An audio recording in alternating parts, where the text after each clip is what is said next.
2001 में हुई 9/11, 2002 में बाली बॉम्बिंग्स, 2008 में 26/11। हजारों ऐसी घटनाएं जिन्होंने दुनिया को हिला दिया था।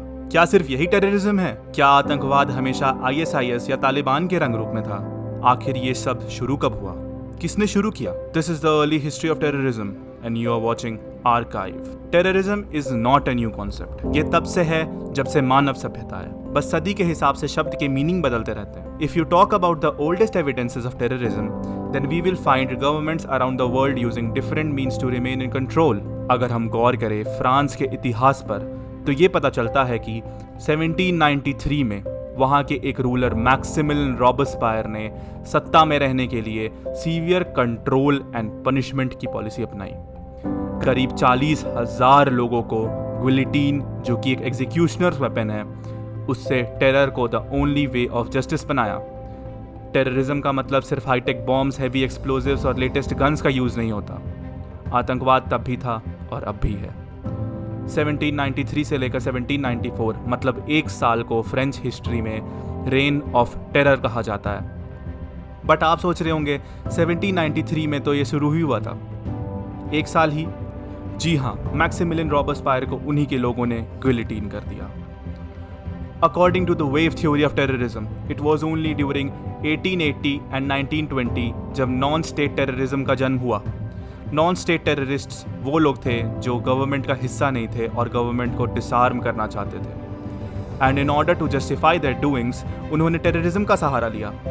दे were not called terrorists, they were called anarchists. ये लोग बेसिकली एक ऐसी सोसाइटी चाहते थे जो किसी सेंट्रलाइज्ड गवर्नमेंट के अंदर ना हो, ना बॉर्डर्स हो, ना गवर्नमेंट हो। This was the first wave of terrorism और ये रशिया में शुरू हुई जब सालों से रूल करने वाले जार्स को डिथरोन किया जा रहा था।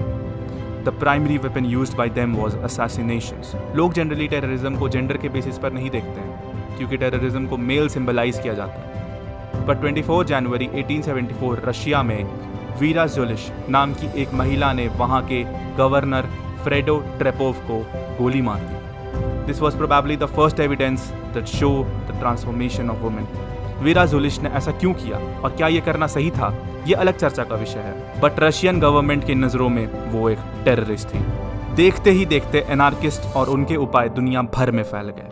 कुछ लोगों का ये मानना है कि इन्हीं आइडियाज़ का हाथ था वर्ल्ड वॉर 1 कराने में। But this might be an opinion, a theory और अ फैक्ट। जॉर्ज वुडकॉक, एक फेमस कैनेडियन राइटर, का यह भी मानना है कि महात्मा गांधी खुद भी एक एनार्किस्ट थे। Gandhi ji also considered Leo Tolstoy's book the kingdom of God is within you, a book about practical anarchist organisation, as the text to have the most influence in his life. इस बारे में आपका क्या opinion है? Let us know in the comments below. Earliest evidences of terrorism बहुत कम है और ज़्यादातर इंसिडेंसेस में टेररिज्म की डेफिनेशन इतनी वेग है कि उन्हें सही और गलत का लेबल देना हमारे और आपके बस की बात नहीं। इस सीरीज़ की नेक्स्ट वीडियो में हम मॉडर्न टेररिज्म के बारे में चर्चा करेंगे, जो कि एक काफ़ी इंटरेस्टिंग टॉपिक है। So stay tuned and keep watching archive.